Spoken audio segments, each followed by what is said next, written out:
بسم الله الرحمن الرحيم. السلام عليكم ورحمة الله وبركاته.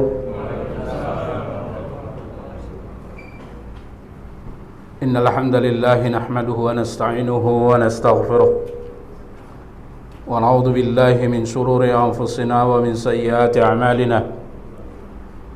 من يهده الله فلا مضل له ومن يضلله فلا هادي له.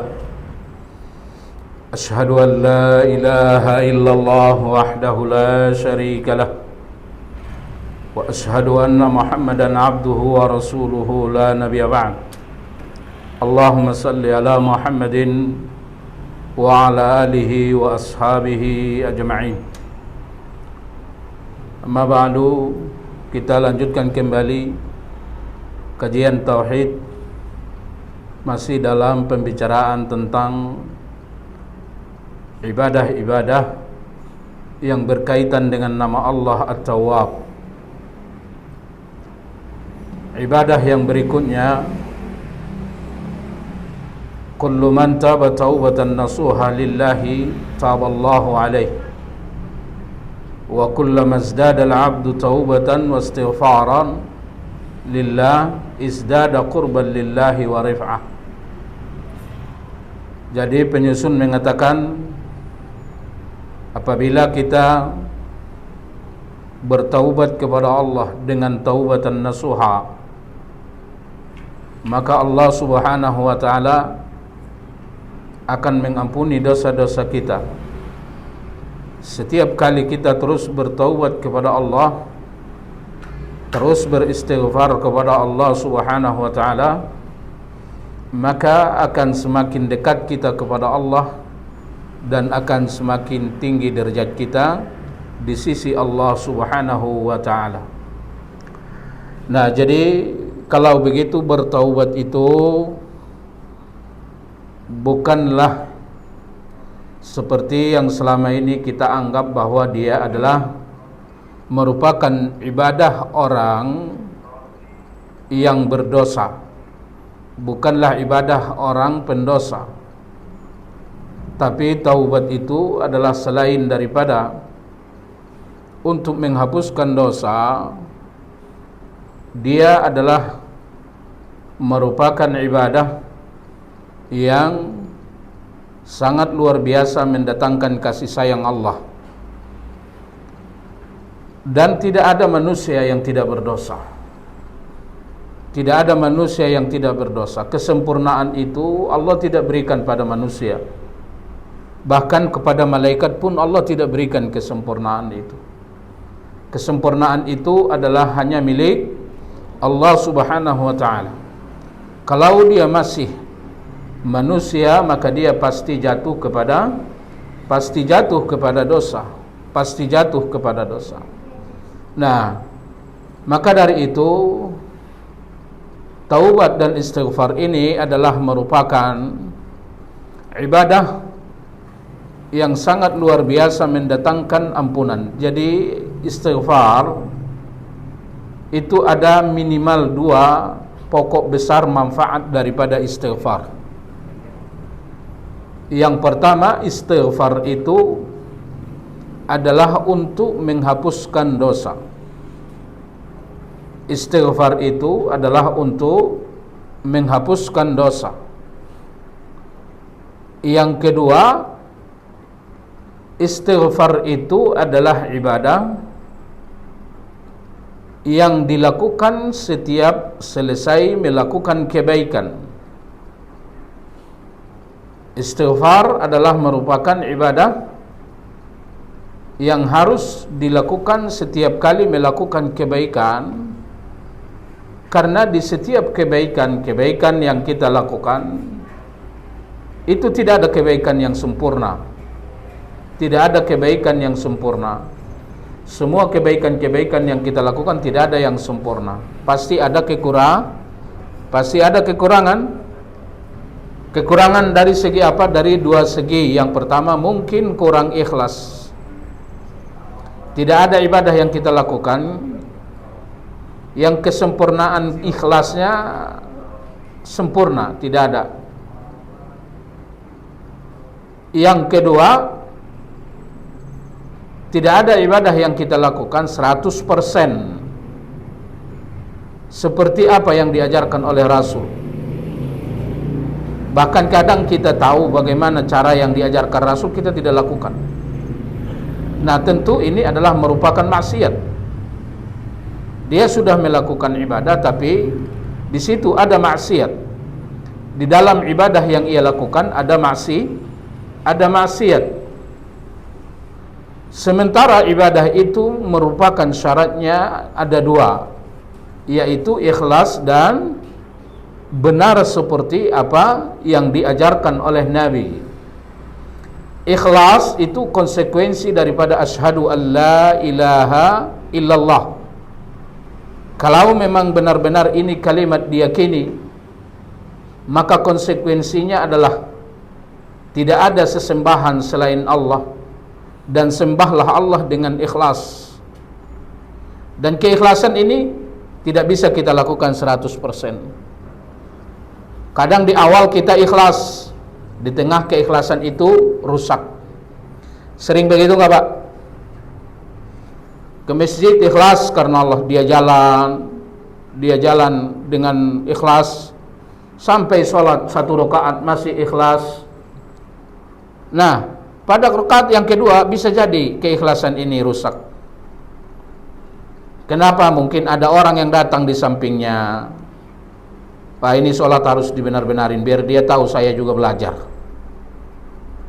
Iya kan? Nah, kadang-kadang cara berpakaian kita juga begitu. Kita datang dari rumah untuk beribadah ke masjid, niatnya ikhlas, tapi lupa kita cara berpakaiannya tidak ikhlas. Rapi memang bagus, tapi karena Allah enggak. Buktinya kalau sholat di rumah sendiri kaos oblong, iya kan? Kaos oblong. Nah, ketika kita sholat di masjid dibagus-bagusin, tapi kalau lagi sendiri di rumah dipotong-potong, iya kan? Nah, jadi dua hal ini yang menjadi syarat sebuah ibadah diterima. Ikhlas karena Allah, benar seperti apa yang diajarkan oleh Nabi. Kemarin saya sudah sampaikan, kalau Bapak beribadah tidak benar seperti apa yang diajarkan Nabi, maka jawabannya Anda beribadah sesuai hawa nafsu Anda. Nggak ada pilihan ketiga. Nah, itu yang menjadi sebab Nabi diutus agar supaya kita bisa beribadah dengan baik dan benar kepada Allah sesuai dengan apa yang diinginkan Allah dan Rasulnya. Nah, ini yang dua ini tidak bisa sempurna dalam setiap ibadah yang kita lakukan. Solatnya tidak sempurna keikhlasannya, dan caranya juga tidak sempurna seperti apa yang diajarkan Rasul. Nah, ini juga yang menjadi penentu besar atau tidak besarnya setiap ibadah pahalanya di sisi Allah. Sejauh mana keikhlasannya dan sejauh mana kebenarannya. Nah, kembali kepada apa yang kita katakan tadi, bahwa fungsi istighfar ada dua. Yang pertama adalah untuk menghapuskan dosa. Yang kedua adalah untuk menutup setiap kebaikan kepada Allah. Maka kalau kita habis melakukan salat, ibadah yang paling agung setelah 2 kalimat syahadat, apa kita baca? Istighfar, kan? Istighfar. Nah, lihat di awal salat pun kita istighfar, Allahu Akbar. Lalu kita baca mungkin Allahumma ba'id baini wa baina khatayaya kama ba'ta, itu istighfar. Di pertengahan salat kita istighfar, Rabbighfirli wa liwalidayya, Rabbighfirli warhamni, sampai akhir. Di akhir salat tahiyat akhir kita juga beristighfar, Allahumma inni zalamtu nafsi zulman katsira wa la yaghfiru dzunuba illa anta faghfirli maghfiratan min indik warhamni innaka antal ghafurur rahim. Assalamualaikum warahmatullahi, assalamualaikum warahmatullahi, astaghfirullahal azim. Kenapa harus beristighfar? Nah, jadi secara garis besar semua ibadah-ibadah dalam agama kita itu ditutup dengan istighfar. Kalau kamu sudah haji, kata Allah, selesai kalian wukuf di Arafah, maka banyak-banyaklah kalian beristighfar. Banyak-banyaklah kalian beristighfar. Nah, kalau kita seharian beribadah kepada Allah, kita melakukan aktivitas dunia, lalu di malam hari nanti kita salat malam, akhirnya malam ini kita tutup dengan apa? Wabil asharihum yastaghfirun. Kalau kita menuntut ilmu, padahal menuntut ilmu ibadah yang sangat agung, ibadah yang sangat agung. Kalau anda ingin tahu antara lain cara paling hebat menghapuskan dosa adalah talabul ilm. Seluruh makhluk memohon kepada Allah agar supaya anda dihapuskan dosanya. Dan kata Nabi, kalau mereka sudah selesai menuntut ilmu, lalu mereka mengatakan subhanakallahumma wa bihamdik, asyhadu an la ilaha illa anta astaghfiruka wa atubu ilaik. Lalu Allah mengatakan maghfurun lakum, kamu semua akan saya ampuni, kalian semua akan saya ampuni. Nah, jadi ini antara lain manfaat daripada istighfar, yaitu untuk menghapuskan dosa dan untuk menutup setiap kebaikan-kebaikan kepada Allah Subhanahu wa taala. Perhatikan Rasulullah sallallahu alaihi wasallam ketika beliau tinggal beberapa bulan lagi mau wafat. Rasul mau wafat, tinggal beberapa bulan lagi, Allah turunkan ayat. Apa ayat? Apa Allah turunkan surat? Satu surat penuh. Ini surat terakhir. Surat terakhir turun. Kalau ayat terakhir al-yawma akmaltu. Kalau surat terakhir adalah idza jaa nasrullahi wal fathu wa ra'aitan nasa yadkhuluna fi dinillahi afwaja fasabbih bihamdi rabbika wastaghfirhu innahu kana tawwaba. Lihat, Nabi diperintahkan Allah menurunkan satu surat penuh, memerintahkan Nabi agar supaya lebih hebat lagi beristighfar. Padahal Nabi beristighfar sehari berapa kali? Minimal 70, rata-rata 100. Tapi menjelang kewafatannya Rasul sallallahu alaihi wasallam dinasihati Allah dengan menurunkan satu surat agar supaya Rasul lebih hebat lagi, lebih banyak lagi membaca istighfar sampai ajalnya tiba. Nah, inilah seharusnya antara lain yang harus kita lakukan dalam menyikapi sisa usia. Dalam menyikapi sisa usia kita, banyak-banyak beristighfar karena di sana banyak dosa. Yang kedua, banyak-banyak beristighfar untuk menutup kebaikan-kebaikan yang kita lakukan. Rasulullah kebaikan apa yang dia lakukan yang harus dia tutup? Sehingga Allah menurunkan ayat supaya dia banyak-banyak beristighfar karena Rasul telah menyelesaikan misi yang sangat besar, ibadah yang sangat besar, ibadah yang sangat luar biasa, yaitu dakwah. Wa man ahsanu qawlan mimman da'a ila Allah. Tidak ada kata-kata yang terbaik kecuali mengajak kepada Allah Subhanahu wa taala. Tidak ada. Maka Nabi dakwahnya telah berhasil, beliau akan wafat. Dakwah ini adalah ibadah yang sangat agung. Nah, inilah antara lain yang menjadi sebab Allah memerintahkan Rasul agar supaya banyak-banyak beristighfar kepada Allah Subhanahu wa taala. Nah, jadi itu manfaat istighfar secara garis besar untuk menghapuskan dosa dan untuk menutup setiap kebaikan-kebaikan yang dilakukan, karena di setiap kebaikan yang dilakukan itu banyak kekurangan-kekurangan, sehingga kalau kita beristighfar, kekurangan-kekurangan itu insya Allah Allah akan kembalikan. Nah, kita kembali kepada apa yang dikatakan oleh penyusun tadi, bahwa beliau mengatakan semakin kita banyak beristighfar, semakin kita dicintai oleh Allah Subhanahu wa taala, semakin tinggi derajat kita. Kenapa seperti itu? Pertama, apa yang menyebabkan manusia jauh dari Allah. Apa yang menyebabkan manusia dibenci oleh Allah Subhanahu wa taala adalah faktor terbesarnya dosa. Adalah dosa. Nah, kalau kita dimarahi Allah, kita jauh dari Allah karena dosa yang kita lakukan, maka istighfarlah. Istighfarlah kepada Allah. Kalau kita istighfar, dosa ini akan diampuni. Kalau dosa diampuni, maka Allah Subhanahu wa taala akan semakin sayang kepada kita. Kayaknya enak ya Pak, istighfar. Istighfar membuat dosa diampuni. Iya. Tapi mudah nggak? Mudah nggak? Buktinya jarang diucapin, ya nggak? Jarang diucapin.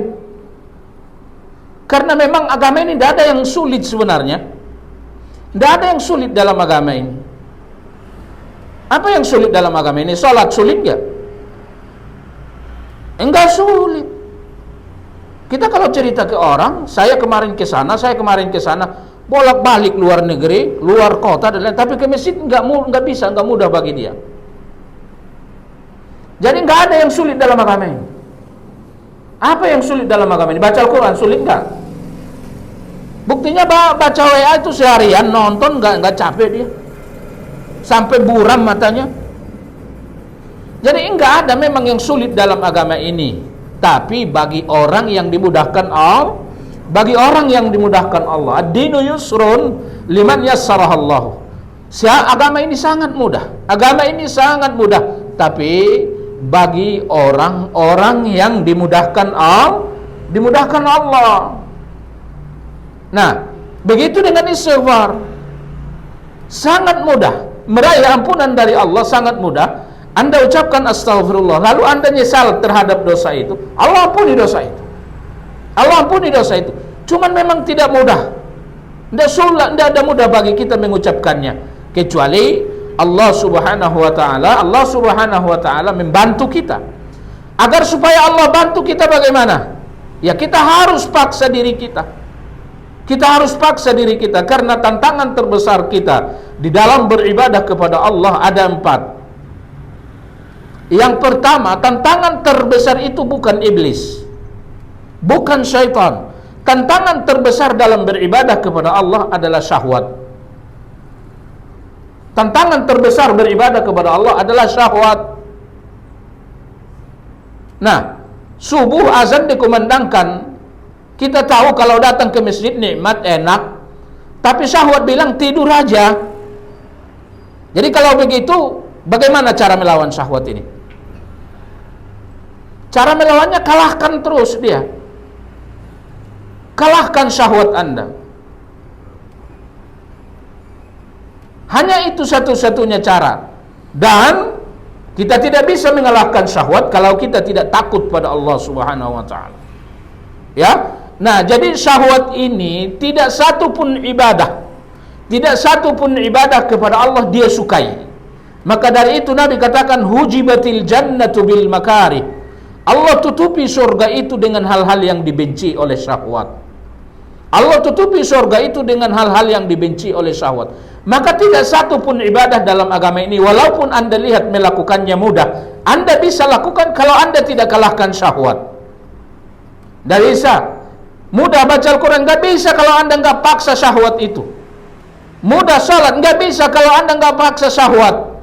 Tapi semakin Anda paksa syahwat, hari ini Anda paksa syahwat terus, besok akan semakin mudah, besoknya akan semakin mudah, sehingga Allah akan berikan kepada Anda pertolongan sehingga mudah bagi Anda melakukan ketaatan itu.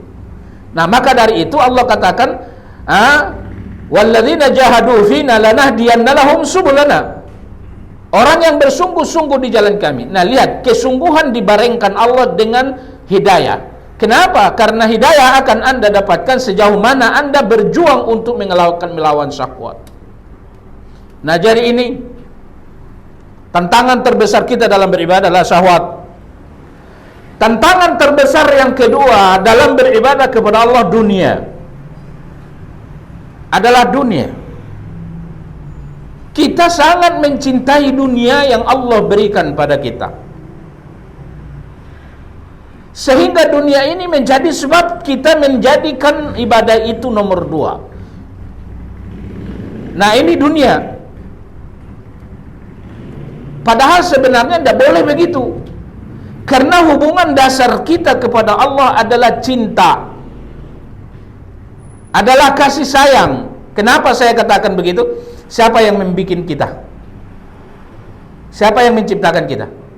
Allah.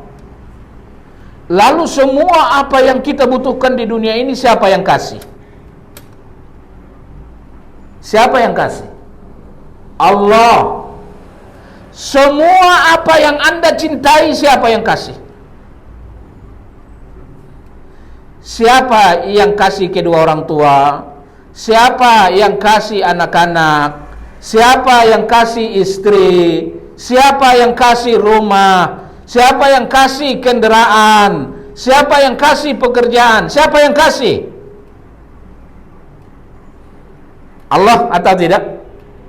Allah. Semua yang Anda cintai itu, semua yang Anda cintai itu, banyakkan mana yang Anda dapatkan, yang Anda miliki sekarang, yang itu Anda minta kepada Allah daripada yang Anda tidak minta. Banyakkan mana? Banyakkan mana, Pak? Ya Allah, aku butuh ini, lalu Allah kasih. Dibanding dengan yang Allah tidak, yang dibanding dengan Anda tidak minta tapi Allah kasih. Banyakkan mana? Ya, berarti kan Allah lebih cinta sama Anda. Allah lebih tahu apa yang membuat Anda bahagia, ya kan? Emang pernah minta dulu istrinya yang sekarang? Pernah minta nggak? Dari kecil didoain? Enggak kan? Pernah minta nggak orang tua yang sekarang? Enggak kan? Tapi begitu Allah kasih nikmat, kita bahagia dengan orang tua kita. Enggak ada yang berandai kata seandainya ayahku Abu Bakar. Enggak ada kan? Enggak ada. Walaupun Abu Bakar jauh lebih mulia dari ayah kita. Nah, anak-anak itu pernah nggak dulu diminta? Enggak pernah. Jadi coba Anda renungkan, banyakkan mana kira nikmat yang Anda miliki, yang Anda minta kepada Allah dari Anda yang tidak minta. Coba tulis. Insya Allah yang Anda minta Anda akan bisa tulis. Tapi yang Anda tidak minta Anda tidak bisa tulis itu. Nah, itu sayangnya Allah sama kita. Banyakkan mana nikmat yang Anda punya dulu, lalu Allah ambil dari yang Allah masih sisakan. Anda punya dulu, tapi Allah ambil karena kadaluarsa. Banyakkan mana yang Anda punya, lalu Allah ambil, ketimbang yang masih Allah sisakan. Banyakkan mana? Walaupun kita semiskin-miskinnya, yang Allah sisakan tetap kita tidak bisa catat. Walaupun kita katakan kita tidak punya apa-apa, tapi coba catat apa yang Allah sisakan pada dirimu. Anda tidak akan bisa catat. Tapi coba catat apa yang Allah ambil darimu yang pernah kau miliki. Kau pasti bisa catat. Jadi kalau begitu Allah sayang gak sama kita? Sayang. Kalau Allah sudah ambil itu karena udah gak baik, Dia yang paling tahu, Anda gak tahu apa-apa. Kalau Dia tetap kasih, Anda akan berbahaya. Tapi kita sering berontak. Nah, itulah dasar hubungan kita dengan Allah. Cinta, kasih sayang. Tapi kenapa kalau giliran sholat enggak cinta dengan sholat? Kenapa kira-kira? Kalau Anda cinta dengan sholat, maka Anda akan nikmat dengan sholat. Kalau Anda cinta dengan membaca Al-Quran, maka Anda nikmat dengan qiraatul Quran. Allah yang katakan, sesungguhnya kenikmatan itu ada dalam setiap perintah. Ada dalam setiap perintah. Tidak keluar dari 5 hal yang Allah berikan kepada manusia. Dan kalau disikapi dengan benar, pasti selamat. Pasti bahagia dunia akhirat. Pertama, setiap manusia pasti pernah mendapatkan perintah. Allah perintahkan kita untuk sesuatu. Itu untuk apa? Untuk dilakukan. Kalau tidak dilakukan, bahaya enggak? Bahaya. Yang kedua, setiap manusia pasti pernah mendapatkan larangan dari Allah. Kalau itu adalah larangan untuk diapakan? Untuk ditinggalkan. Kalau dilakukan berbahaya enggak? Berbahaya. Yang ketiga, setiap manusia pasti pernah dapat nikmat. Untuk diapakan? Untuk disyukuri. Kalau kita mendapatkan nikmat lalu disyukuri, pasti nikmat itu baik. Setiap manusia pasti pernah mendapatkan musibah. Untuk diapakan? Untuk disabari. Kalau musibah disabari, pasti baik. Allah yang ngomong. Kalau kita ada orang yang mendapatkan musibah, kita datang, saya ikut bersedih dengan musibahmu ya, saya ikut bergabung. Gitu ya. Tapi kalau Allah enggak gitu kan ngomongnya. Kalau ada orang yang dapat musibah lalu dia bersabar, wa basyiris sabirin. Beri kabar gembira orang yang bersabar. Kan Allah ngomong gitu. Nah, yang kelima, setiap manusia pasti jatuh pada dosa. Dosa untuk diapakan? Untuk ditaubat. Jadi kehidupan ini enggak keluar dari yang 5 ini. Kalau kita sikapi dengan tadi, setiap perintah dilakukan, larangan ditinggalkan, nikmat disyukuri, musibah disabari, dosa ditaubati, udah selesai, selamat kita. Selamat kita. Nah, jemaah sekalian yang insyaallah dirahmati Allah Subhanahu wa taala. Nah, jadi dunia ini yang menjadi tantangan terbesar nomor 2 setelah syahwat. Jadi tantangan terbesar itu nomor 1 adalah diri sendiri. Caranya lawan dia. Nah, tantangan yang kedua adalah dunia. Dunia yang mana? Dunia yang Anda lebih cintai dari Allah Subhanahu wa taala. Maka dari itu Allah katakan, "Wa minan nasi may yattakhidhu min dunillahi andada yuhibbunahum ka hubbillah walladzina amanu ashaddu hubban lillah." Ada kata Allah, manusia yang menyekutukan aku dalam hal cinta. Mereka mencintainya sama dengan aku. Orang beriman tidak boleh begitu. Orang beriman harus lebih mencintai aku daripada dunia. Nah, jadi apa alasannya dunia menjadi kendala bagi kita dalam beribadah? Tapi ingat, dunia yang akan menghalangi kita dari ibadah adalah dunia yang paling lebih kita cintai dari Allah. Kalau ada tamu, ini tamu nggak disukai. Tamu nggak disukai ini. Azan dikumandangkan. Kira-kira kita bilang nggak sama tamu, ayo sholat dulu, gitu nggak? Tapi kalau ini tamu yang sangat disenangi, apalagi ntar bicara masalah bisnis, ini tanda tangan bisnis, menghasilkan uang miliaran, itu azan dikumandangkan, itu kira-kira dengar nggak azannya? Jadi dunia yang mana yang akan membuat kita terhalang dari ibadah? Apabila dunia itu adalah lebih kita cintai dari Allah. Lalu apa alasannya dunia yang kita cintai itu menjadi penghalang dari ibadah? Bukankah semua apa yang kita cintai di atas dunia ini adalah merupakan pemberian Allah Subhanahu wa taala? Nah, ini kalau tidak dipahami, maka dunia akan menjadi kendala. Seterusnya, tantangan terbesar nomor 3 dalam beribadah kepada Allah, syaitan. Adalah syaitan. Yang terakhir, tantangan terbesar dalam beribadah kepada Allah adalah teman. Adalah manusia. Ada teman yang kerjaannya ngajak ngaji, yuk. Ada teman yang kerjanya ngajak sholat, ayo sholat. Ya nggak? Tapi ada juga teman yang kata, nggak usah sholat deh, ayo jalan-jalan aja dah. Kan begitu. Nah, ini hati-hati. Nah, jemaah sekalian yang insyaallah dirahmati Allah Subhanahu wa taala, itu 4 tantangan terbesar kita dalam beribadah kepada Allah Subhanahu wa taala. Nah, kembali kepada kajian kita. Jadi istighfar itu, taubat itu adalah membuat Allah memaafkan dosa, dan Allah Subhanahu wa taala akan mencintai kita. Apa dalilnya? Allah Subhanahu wa taala katakan, a'udzubillahi minasyaitonir rajim. Innallaha yuhibbut tawwabin wa yuhibbul mutatahhirin. Innallaha yuhibbut tawwabin wa yuhibbul mutatahhirin.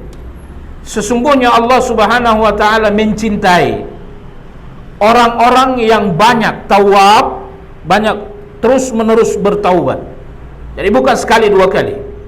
Saya pernah sampaikan, istighfar itu ibadah yang sangat ajaib, karena istighfar adalah ibadah yang sangat luar biasa membersihkan hati. Kalau Anda lihat ada orang selama ini tidak bisa beribadah, tidak bisa ke masjid sholat. Kalau Anda tanya dia pasti pingin ke masjid. Dia pasti pingin ke masjid. Tapi dia nggak bisa. Berpuluh-puluh tahun. Alhamdulillah Anda tinggal dan banyak tinggal di masjid ini. Ya nggak? Di masjid Anda beribadah 5 kali minimal sehari semalam Anda ke masjid. Kerjaan Anda ke masjid apa? Sholat, menuntut ilmu. Sholat, menuntut ilmu. Alhamdulillah. Habis itu Anda bekerja dengan cara yang halal. Nah, lihat orang-orang yang muslim. Banyak juga orang yang muslim itu yang ada dalam kelalaian. Lihat, mereka tinggal di terminal sana. Dia betah di situ. Lihat bagaimana cara kencingnya, bagaimana cara ngomongnya. Apakah mereka sholat? Tapi kalau Anda tanya dia sebagai seorang mukmin, apakah Anda ingin sholat? Apakah Anda ingin puasa? Apakah Anda ingin membaca Al-Quran? Dia bilang iya, tapi dia tidak mampu untuk melakukan itu. Kalau Anda melihat ada orang yang dulu dia adalah penjahat, tidak mau beribadah, tapi sekarang rajin dia beribadah kepada Allah. Rajin dia beribadah kepada Allah. Itu jawabnya karena dia sudah istighfar. Benar nggak? Kalau dia nggak istighfar, dia nggak bisa. Karena kalau dia sudah istighfar, dia sudah bertaubat, hatinya akan bersih kembali. Hatinya akan bersih kembali. Kalau sudah hatinya bersih, Allah akan menyayanginya. Seperti ia tidak melakukan dosa. Kalau Allah sudah menyayangi dia, maka dia akan diberikan kemampuan beribadah kepada Allah. Maka ulama kita mengatakan, taubat adalah karamah. Taubat adalah karamah. Karena tidak ada orang yang bisa bertaubat kecuali orang-orang yang diberikan Allah kepada dia kemampuan untuk bertaubat. Nah, Allah Subhanahu wa taala katakan, innallaha yuhibbut tawabin wa yuhibbul mutatahhirin. Sesungguhnya Allah Subhanahu wa taala sangat mencintai orang yang terus-menerus bertaubat kepada Allah, orang yang terus-menerus beristighfar kepada Allah, dan Allah sangat mencintai orang-orang yang bersuci. Nah, lihat dalam ayat ini ada dua sebab Allah sangat mencintai kita. Ada dua sebab Allah sangat mencintai kita. Saya pernah kasih contoh, saya ulang lagi. Seorang yang bertaubat dari dosa, dia membunuh 100 orang, ya kan? Ini orang udah sholat belum? Bahkan dia belum sempat dia beristighfar. Dia baru memiliki niat. Kalau dalam agama kita ingin melakukan ibadah, kebaikan, lalu kebaikan itu belum jadi kita lakukan, atau memang tidak jadi kita lakukan, tapi kita memiliki niat untuk melakukan itu, padahal nggak jadi dilakukan, berpahala nggak? Berpahala. Kalau kita berniat melakukan dosa, lalu dosa itu tidak jadi dilakukan, itu berdosa nggak? Tidak. Itu luar biasanya. Begitu cara Allah mencatat amal manusia. Nah, jadi ini orang berniat untuk melakukan taubat. Akhirnya dia disuruh untuk pindah dari tempat yang lama ke tempat yang di situ adalah banyak orang-orang yang beribadah kepada Allah. Di tengah jalan dia mati. Di tengah jalan dia mati. Lalu datang malaikat dari neraka mau membawa dia ke neraka. Tiba-tiba datang malaikat dari surga mau membawa dia ke surga. Mereka bertengkar. Malaikat yang dari neraka ini bilang ini penduduk neraka. Dia membunuh 100 orang. Membunuh dosa terbesar setelah syirik. Lalu malaikat yang dari neraka surga mengatakan dia sudah bertaubat. Malaikat ini mengatakan dia belum bertaubat, dia baru berniat untuk bertaubat. Iya. Tapi kan kalaupun itu hanya sebatas niat, itu adalah sebuah kebaikan, dia sudah mau bertaubat. Allah utus malaikat yang ketiga. Allah utus malaikat yang ketiga. Lalu malaikat ini mengatakan ukur. Kalau dia lebih dekat ke tujuannya, maka dia masuk surga. Kalau dia lebih dekat ke tempat semula, maka dia tetap akan menjadi penduduk neraka. Diukur. Sebenarnya dia lebih dekat ke tempat dia semula, kata para ulama. Akan tetapi karena dia memiliki niat untuk bertaubat, Allah Subhanahu wa taala memerintahkan bumi untuk menggeser jenazahnya satu jengkal ke depan. Lihat bagaimana Allah sangat ridho, sangat sayang kepada orang yang bertaubat. Orang yang baru memiliki niat taubat aja seperti itu. Kajian yang lewat saya sampaikan, tidak ada dalam agama ini ibadah yang Anda lakukan yang membuat Allah gembira. Enggak ada. Tidak pernah kita temukan dalam Al-Quran dan Sunnah Allah gembira dengan salat kita. Enggak pernah. Allah gembira dengan puasa kita. Enggak pernah. Satu-satunya ibadah yang membuat Allah gembira adalah kalau kita bertaubat kepada Allah. Sebagaimana dalam hadis, seorang yang melakukan musafir yang sangat jauh, ya, dia kehilangan kendaraan, kehilangan belanja, lalu dia putus asa, dia mau mati, dia yakin benar dia mau mati. Dalam keadaan putus asa itu kendaraannya datang lengkap dengan perbekalannya. Karena gembiranya dia katakan, ya Allah, engkau adalah hambaku, aku adalah Tuhanmu. Akhta'a min syiddatil farh. Kata Nabi, dia salah ngomong karena terlalu gembira. Nabi ingin mengatakan pada kita bahwa ini tidak ada orang yang paling gembira dari orang ini. Lalu kata Nabi, Allah lebih gembira dari orang itu. Ketika ia melihat seorang hamba bertaubat, maka dari itu taubat adalah merupakan ibadah yang sangat agung untuk mendatangkan kasih sayang Allah. Inilah antara lain rahasianya kenapa Allah takdirkan setiap nabi dan rasul jatuh kepada dosa agar supaya mereka bertaubat. Maka Anda pasti temukan setiap nabi dan rasul bertaubat kepada Allah. Setiap nabi dan rasul bertaubat kepada Allah. Kalau nabi dan rasul bertaubat kepada Allah, bagaimana dengan kita? Bagaimana dengan kita? Nah, maka dari itu Allah katakan di dalam ayat ini, Allah sangat mencintai orang-orang yang terus-menerus bertaubat kepada Allah. Dan Allah sangat mencintai orang-orang yang terus-menerus bersuci. Kenapa ada dua hal di sini menjadi sebab Allah mencintai kita? Karena diri kita ini terdiri dari dua unsur. Diri kita terdiri dari dua unsur. Unsur jasad dan unsur ruhiyah. Dominanan mana? Dominanan mana, Pak? Ruh atau jasad? Jasad. Tapi jasad ini dominan hanya di dunia ini saja. Iya enggak? Sebenarnya manusia itu dinamakan manusia jasadnya karena jasadnya atau karena ruhnya? Karena ruhnya. Bapak kalau ruhnya udah keluar dari jasad, bukan lagi dipanggil nama Bapak, langsung berubah. Ya enggak? Jangankan kita, Jokowi aja kalau udah keluar ruhnya, bawa sini Pak Presiden, enggak begitu lagi, bawa sini jenazah itu, kan gitu. Yang paling pertama berubah kalau ruh sudah keluar dari jasad adalah nama kita, bukan lagi manusia. Jenazah atau mayit, kan begitu. Kenapa? Karena ruh ini dia menjadi manusia sempurna kalau jasad ini menjadi manusia sempurna kalau ruh ada di jasad. Nah, kalau ruh keluar, ruh itu mati atau tidak? Ruh mati atau tidak? Tidak. Jasad mati enggak? Oh iya. Ya kan? Sekarang udah tambah jelek aja. Iya kan? Jasad kita hanya berlaku puluhan tahun. Semakin ke ujung semakin jelek, Pak. Coba ada nggak di sini yang nyimpan foto 25 tahun yang lewat? Pemanya foto barang satu RW gitu. Coba liatin di grup, ada yang kenal nggak tuh?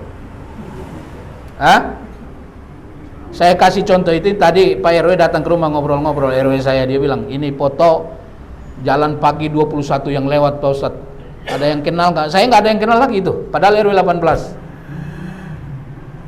Jadi kita baru puluhan tahun di dunia ini sudah semakin jelek tubuh kita, semakin jelek tubuh kita. Nah, maka tubuh ini dia hanya berfungsi ketika di dunia. Kalau ruh sudah keluar, ini tubuh nggak ada apa-apanya, dia akan hancur. Ya enggak? Aduh, dulu kita cakap. Nah, sekarang dulu kuat, sekarang bisa nggak? Main badminton masih kuat nggak? Masih kuat, tapi besok Anda udah asam urat itu. Nggak bisa lagi. Nggak bisa. Lihat, persendian kita sudah sakit, mulut sudah ompong, gigi udah ompong, kulit udah keriput, dan lain-lain. Nah, jadi jasad ini jelek, Pak. Hanya berlaku puluhan tahun. Ini jasad udah pantas masuk surga. Nggak ada orang-orang jelek kayak begini di surga. Maka harus mati. Cuman nanti di surga masih jasad kita nggak di sana. Ya masih, cuman dimodif Allah Subhanahu Wa Taala. Cakap, tidak ada di sana hitam, tidak ada di sana aki-aki. Azan ya, azan dulu. Sedikit lagi, maka dulu di zaman Rasul ada seorang nenek. Nenek itu bilang, ya Rasulullah, ada nggak nenek-nenek di surga? Kata Nabi, tidak ada. Nggak ada nenek-nenek di surga. Nenek itu menangis dan dia pergi. Lalu Rasul tertawa dan Rasul panggil lagi. Lalu Nabi membaca ayat, Inna ansha'nahunna insya'a faj'alnahunna abqara. Nek, tidak ada nenek-nenek memang di surga.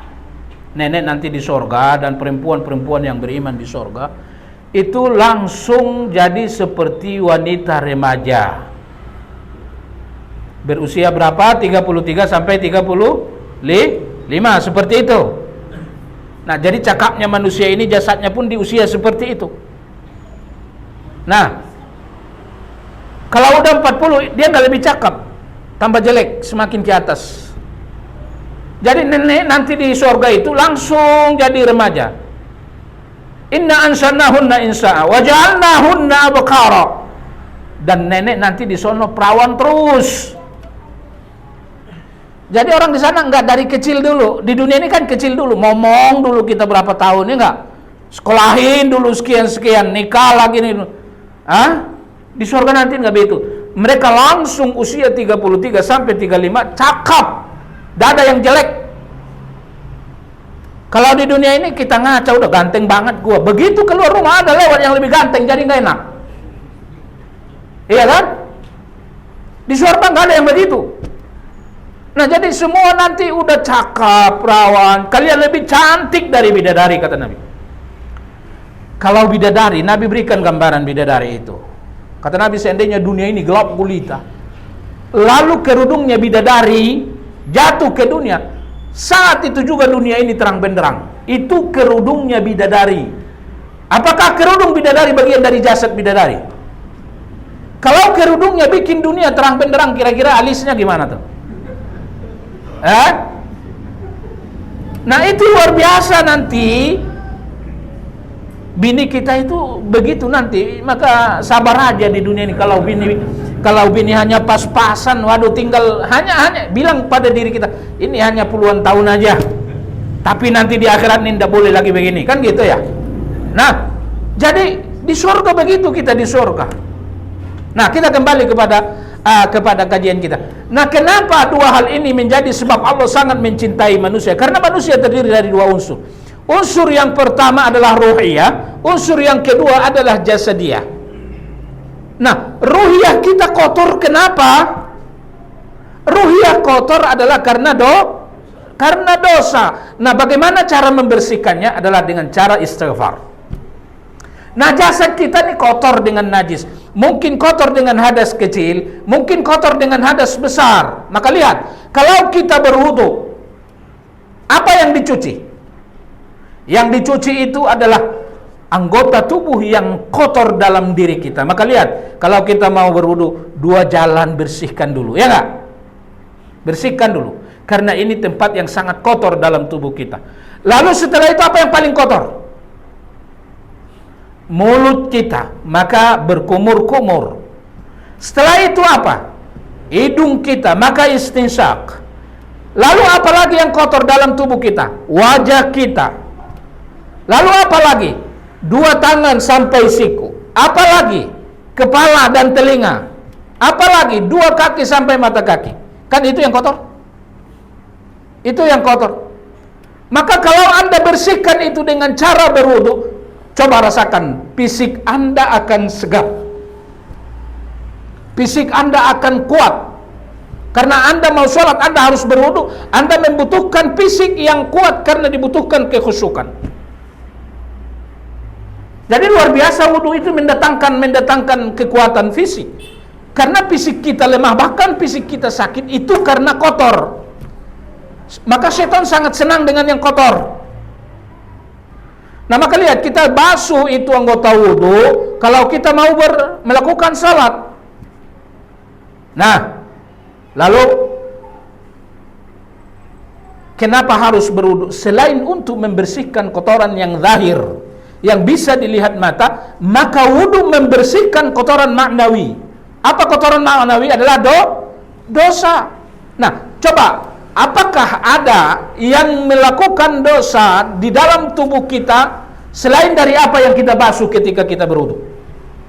Nggak ada. Mulut kita, mata kita, hidung kita, telinga kita, tangan kita, kaki kita.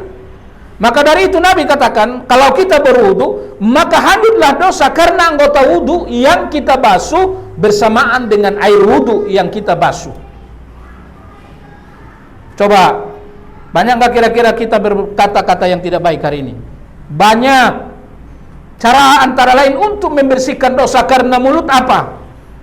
Berkumur-kumur. Kalau mau berwudu, berkumur-kumur. Nabi katakan, kalau kalian mau berwudu lalu kalian berkumur-kumur, maka keluarlah dosa karena mulutmu lewat bawah lisanmu. Nah, kita udah bersih fisiknya, kita sudah basuh semua anggota wudu yang melakukan dosa. Apalagi anggota yang melakukan dosa dalam diri kita adalah hati. Adalah hati. Ini nggak bisa dibasuh. Bagaimana basuhnya? Dengan istighfar. Maka kita katakan setelah berwudu, Allahumma asyhadu an la ilaha illallah wa asyhadu anna Muhammadan abduhu wa rasuluh. Allahumma ja'alni minat tawabin waj'alni minal mutatahhirin. Bersih fisik secara zahir, bersih batin, lalu dia menghadap Allah Subhanahu wa taala, dia katakan Allahu akbar. Nah, maka itulah yang menjadi sebab dalam ayat ini ada 2 hal yang membuat Allah sangat cinta kepada kita. Yang pertama adalah bertaubat, karena dosa adalah kotoran yang menimpa batin kita. Cara membersihkannya adalah taubat. Yang kedua adalah banyak-banyak bersuci, karena kotoran adalah merupakan hal yang disukai syaitan, sementara Allah menyukai hal-hal yang bersih. Maka dari itu Nabi katakan, at-tahuru syatrul iman. Bersuci itu adalah separuh daripada iman. Hampir separuh dalam agama ini, yang mana syaratnya adalah harus bersih. Mau sholat, bersih pakaian, bersih tempat, bersih diri, dan lain-lain. Ya, mudah-mudahan ada manfaat. Kita lanjut pada kajian berikutnya. Ada pertanyaan? Ayo. Waalaikumsalam. Berkaitan dengan istighfar ini, bagaimana kalau kita setelah melakukan hal-hal kebaikan yang seperti ibadah sholat, lalu kita setelah salam membaca Al-Fatihah, membaca hamdalah. Ya, itu tadi yang keliru ya. Nah, jadi beribadah kepada Allah harus sesuai ajaran Nabi. Nabi katakan, kalau kalian sudah melakukan salat, lalu dia mengucapkan salam, ucapkan Allahumma astaghfirullahaladzim, astaghfirullah, astaghfirullah, astaghfirullah. Allahumma antas salam wa minkas salam, tabarakta ya dzal jalali wal ikram.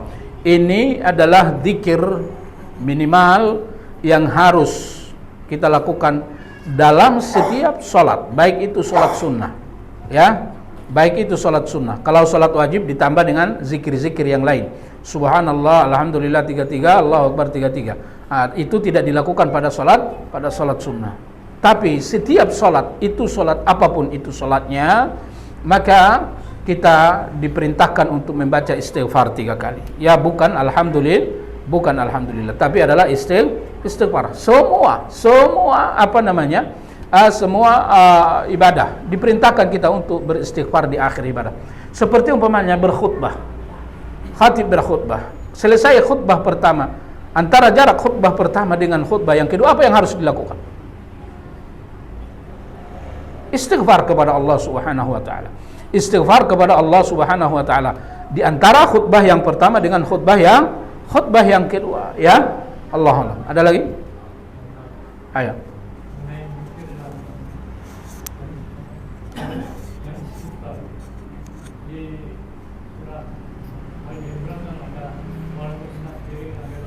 Di ayat lain juga disebutkan waktu melakukan surah masa Ya. di satu sisi kita di dan beristighfar, dan sisi lain kita paling banyak berzikir. Nah, mana yang lebih utama? Zikir atau istighfar lebih dahulu? Zikir yang paling afdal yang nomor 2 adalah istighfar. Nah, jadi istighfar itu adalah bagian daripada zikir. Apa zikir yang paling afdal? Enggak, kita lihat secara umum. Zikir yang paling afdal adalah salat. Ya, ini salat ini luar biasa kalau kita kalau kita bahas, tidak pernah habis. Maka ada seseorang bertanya kepada Rasulullah, "Ya Rasulullah, ausini wa aujiz." Ya Rasulullah, kasih aku wasiat, tapi jangan panjang-panjang. Kalau aku lakukan, aku akan baik aja keadaannya dunia akhirat. Lalu Nabi katakan 3 hal. Idza qumta ila shalah fasalli salat muwaddi'. Kalau engkau hendak salat, maka lakukanlah salat itu seolah-olah itu salat terakhirmu. Ini salat tidak khusyuk karena yakin nanti subuh masih salat. Tapi kalau Anda tidak yakin nanti subuh mau ikut salat, maka salat Isya ini bisa Anda rasakan bagaimana Anda akan melakukan. Anda akan tidak main-main, Anda tidak akan telat, Anda akan khusyuk. Semua Anda lakukan dengan penuh kekhusyukan. Bahkan Anda akan menangis kalau Anda tahu ini adalah salat terakhir. Tapi benarkah yang dikatakan Nabi? Ya, benar. Apakah Anda yakin bahwa salat Isya sebentar lagi akan kita lakukan? Anda ikut menyelesaikannya sampai salam? Tidak. Nah, jadi kita ini salat enggak badiah dia, enggak qabliyah dia. Kenapa? Dia bilang besok aja lah. Nah, kalau salatmu seperti seolah-olah itu adalah salat terakhirmu, itu luar biasa manfaatnya. Enggak bisa kita bahas saat ini. Enggak bisa kita bahas. Artinya salat itu adalah sumber kebaikan dunia akhirat. Kalau surga saja Anda dapatkan faktor terbesar mendapatkan surga setelah tauhid. Tauhid itu syarat masuk surga. Kalau sebab terbesar masuk surga adalah salat. Lalu bagaimana menurut Anda dunia ini? Anda akan dapatkan nggak kalau Anda salatnya baik? Anda dapatkan nggak? Dunia ini Allah kasih kepada orang kafir, Allah kasih pada orang mukmin. Surga tidak akan dikasih kecuali pada orang beriman. Bagaimana? Salat. Anda akan, jangankan dunia, surga Anda dapatkan. Dunia apalagi? Yang mana dunia ini masih Allah kasih pada orang kafir.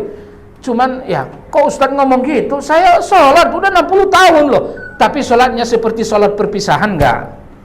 Atau sholatnya malas, enggak khusyuk, enggak benar, dan lain-lain. Kalau hanya melepaskan kewajiban gimana? Kalau kau sholat, kata Nabi, sholatlah seolah-olah itu sholatmu terakhir. Maka kalau Nabi meluruskan shaf, itu sering dia katakan, salatlah, luruskan shaf, rapatkan shaf, salatlah seolah-olah ini salat kalian terakhir. Waduh, luar biasa itu. Luar biasa. Maka faktor terbesar setelah tauhid untuk menjadi dapat rizki yang luar biasa di dunia ini adalah salat. Cuman di dunia ini ada dua kemungkinan cara mencari dunia. Cari dengan cara-cara orang kafir, dengan cara capek bekerja. Tapi orang beriman mencari dunia dengan capek beribadah. Pilih mana? Pilih mana? Lihatlah ulama-ulama besar kita itu, kaya-kaya mereka, tapi saya lihat nggak bisnis mereka. Iya kan? Bukankah Allah katakan, fa idza qudiyatis shalah fantashiru fil ardi wabtaghu min fadlillah. Kalau udah sholat, bertebaranlah cari rezeki. Kalau Anda masuk ke masjid ini, apa doanya? Allahumma ftahli abwaaba rahmati. Rahmat ini adalah maknanya nikmat yang berkaitan dengan ibadah. Di masjid ini kita beribadah, maka kita katakan, ya Allah, bukalah untukku rahmatmu. Kalau sudah selesai sholat, apa yang kita baca? Keluar masjid, apa? Allahumma inni as'aluka min fadlik. Fadlun apa fadlun? Rizki dunia. Ya Allah, aku udah sholat, sekarang beri aku rizki dunia. Maka keluarlah, bertebaranlah di atas bumi. Maka Allah katakan dalam Al-Quran, la taqtulu awladakum khasyata imlak. Jangan bunuh anakmu karena takut miskin. Nahnu narzuquhum wa iyyakum. Saya yang kasih rizki mereka, kamu juga saya yang kasih rizki. Wa'mur ahlaka bis salah wastabir 'alaiha. Suruhlah seluruh keluargamu sholat. Jadi jangan ragu, yang ngomong itu Allah. Yang ngomong sebab rizki terbesar adalah sholat, itu adalah Allah yang menciptakan Anda, yang memberikan rizki itu. Kenapa ragu? Kembali kepada tadi, zikir yang paling nomor satu adalah sholat. Maka Allah katakan, wala dzikrullahi akbar. Zikir yang kedua yang paling bagus adalah qiraatul Quran wa tadabburihi, membaca Al-Quran dan terus menerus mempelajarinya. Zikir yang paling afdal yang nomor 3 istighfar. Zikir yang paling afdal yang berikutnya adalah salawat. Yang berikutnya zikir yang paling afdal adalah qiyamul lail. Coba lakukan yang 5 ini. Hebat nggak nanti Anda beribadah? Nah, kembali kepada yang tadi, maka tidak ada pertentangan di dalam dua hal yang Bapak bilang tadi. Di satu sisi Allah katakan wabil asharihum yastaghfirun. Di akhir malam mereka beristighfar. Nah, inilah adab salat malam. Kalau sudah salat malam, tutup dengan witir. Kalau sudah witir, baca Al-Quran sebanyak-banyaknya. Kapan membaca Al-Quran paling afdal? Ketika salat. Lalu kapan lagi membaca Al-Quran paling afdal? Di malam hari, terutama di akhir malam. Maka dari itu baca Al-Quran di akhir malam. Setelah itu tutup dengan banyak-banyak beristighfar dan berdoa kepada Allah. Nah, ayat yang kedua tadi yang Bapak bilang, Papi bilang, apa ayatnya tadi? Ya, ini ukuran minimal zikir. Kata Allah, berzikirlah kalian kepada Allah dengan sebanyak-banyaknya. Lalu ada pertanyaan, siapa yang dimaksud orang yang berzikir banyak itu? Ukuran minimal zikir atau ukuran minimal supaya orang itu dinamakan orang yang banyak berzikir, supaya orang itu tidak dinamakan orang yang sedikit berzikir, supaya orang itu dinamakan bukan orang lalai, tapi dia adalah orang yang banyak berzikir. Ukuran minimalnya apa? Zikir pagi dan sore. Zikir pagi dan sore. Coba Bapak baca zikir pagi dan sore, lalu renungkan maknanya. Disitulah semua kebutuhan dunia akhirat Anda. Di situ semua kebutuhan dunia akhirat Anda. Luar biasa itu zikir pagi dan sore itu. Coba Anda bayangi dan coba Anda rasakan apa yang terjadi setiap Anda di pagi hari setelah selesai sholat subuh. Anda baca zikir itu, Anda hayati. Apalagi Anda sampai menangis membaca zikir itu. Umpamanya ada di situ apa? Ya Hayyu Ya Qayyum. Itu luar biasa itu. Apa makna Ya Hayyu Ya Qayyum? Birahmatika astaghith. Aku memohon rahmatmu. Wala takilni ila nafsi tarfata ain. Jangan biarkan aku untuk memikul masalahku walaupun sekejap mata saja. Ini luar biasa. Seperti umpamanya, raditu billahi rabba wa bil islam dina wa bi Muhammadin sallallahu alaihi wasallam nabiyya. Ini kalau Anda baca, Anda yakini, Anda akan selalu bahagia dalam hidup ini. Di pagi hari Anda udah ngomong, ya Allah, aku ridho Engkau Tuhan, Engkau adalah ilah, aku ridho apapun yang Engkau akan berikan padaku hari ini. Lalu kenapa giliran dapat gaji dikit aja nggak ridho, marah? Padahal tadi udah dibilangkan. Luar biasa.